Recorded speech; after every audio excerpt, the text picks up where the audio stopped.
నీకు అప్పటి నుంచి ఫోన్ ఎప్పుడు వచ్చా నేను వేస్తున్నా పంపిస్తున్నా నెట్ వస్తలేదు. నేను అయినా కూడా నేను క్షమాపణ చెప్తాను, నాకు సంబంధం లేకపోయినా అయినా కూడా రమేష్ నేను ఎవరికి ఫోన్ కూడా ఎవరిని ఎక్కడ కూడా వారంటీ ఏం లేదు.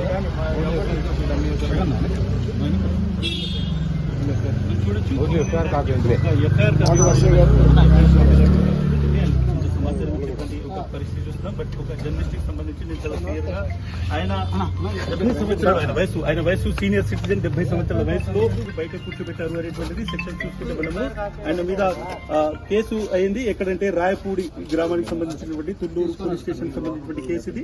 ఈ కేసులో మనం చూసుకుంటే ఆయనకు సంబంధించి అటు సెక్షన్ 79, 196 సబ్సెక్షన్ 1, తర్వాత 353 ఉంది సబ్సెక్షన్ 2, తర్వాత 299 61 subsection 1, DNS 67, ITA 3 subsection 1, subsection 4, తర్వాత SC ST PC యాక్ట్ ఇవి PCA అనేటువంటి ఇవన్నీ సెక్షన్స్ లో పెట్టడం జరిగింది.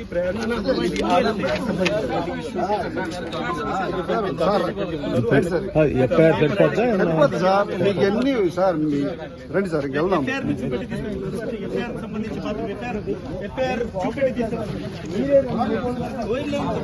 మాత్రం చెప్పండి, నోటీస్ లేదు ఏది లేదు. సార్ ఒక ఎఫ్ఐఆర్ చూపెట్టి మిమ్మల్ని తీసుకెళ్తున్నారు, ఏం చెప్తారు సార్? నాకు తెలియదు గొడవ. ఎఫ్ఐఆర్ మీరు తీసుకెళ్ళొస్తా సెర్చ్ వారెంట్ ఉంటుందా ఏం తెలియదు. పోలీసు రాజ్యం నడుస్తా ఉంది, కానీ వీటిది కాదు. వీటి చాలా మర్యాదగానే ఉంటుంది. పోలీసు రాజ్యం 50 సంవత్సరాల జర్నలిస్ట్ ఇంత అన్యాయం ఊహించాలి. ఈ పరిణామం ఊహించలేదు. జరుగుతున్నటువంటి దారుణమైనటువంటి సంఘటన ఇక్కడ సాక్షికి సంబంధం కేవలం కొంతమంది వాస్తవాన్ని పూర్తిగా మీరు కోఆపరేట్ చేయాలి సార్, మీరు కోఆపరేట్ చేయాలి. అవమానిస్తారా? ఆయన ఛానల్ అవమానిస్తారా? మీ కడుపు మంటంతా ఒక తప్పుడు దీని మీద చేసుకొని మీ అక్కసంతా అసహ్యకరమైన రీతిలో ఫోటోలు తెచ్చి బయట వేసి చెప్పులతో కొట్టడాలు, అసలు దాన్ని ఏమంటాం, పిశాచాలు కూడా ఇట్లా చేయము, రాక్షసుడు అనలేవు. ఇవంతా సంకర ఇది ఉన్నట్టుంది. ఇవన్నీ కలిస్తే తయారైన తెగ ఏదో ఒకటి ఉన్నట్టుంది. ఆ తెగ పూనుకుంటే మాత్రమే ఇట్లా చేయగలదు. దాంట్లో అంటే ఇంకా ఘోరము బాధ కలిగించి భయం వేసేది ఏంటంటే ఈ తెగ అనార్గనైజ్గా లేదు, ఆర్గనైజ్ అయింది,